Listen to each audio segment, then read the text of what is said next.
Sa Good Vibes, Barangay Takuling naging kampiyon sa Congressman Greg Gasataya Basketball League 2023. Yaring report ni Nico Delfin. Sa Game 3, naluto sa Barangay Takuling ang Barangay 7 sa score nga 81-63. Kabangdanan nga sila ang naging kampiyon sa ilang mainit nga pagsambuha sa Congressman Greg Gasataya Basketball League 2023 sa USLS Coliseum. Gintinguhaan sa Barangay 7 sa pagpanguna sang season MVP nga si Harvey Islawa nga makatupong sa depensa kag opensa sang Barangay Takuling sa first quarter. O galing wala na sila makatibawas pa sa abanse hasta nga nakuha sang Takuling ang kadalagan. Nangin finals MVP ang point guard sang Takuling nga si Bill Julingo.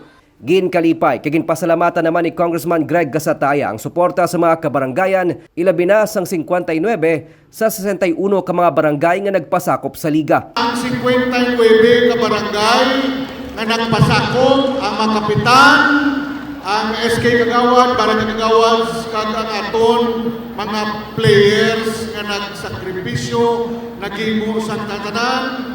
Madamo, gid nga salamat. Hindi kita makalabot sa muning liga kung hindi tungod sa inyo. Kabahin sa linibo nga mga tumalanaw sa championship game sa Mayor Albi Benitez, upod sa mga city officials kag mga punong barangay. May hangkat naman ang alkalde sa mga kampyon nga luyag niya magtukod sang Dream Team nga magasambuha kontra naman sa Dream Team sang 3rd District sang Negros Occidental.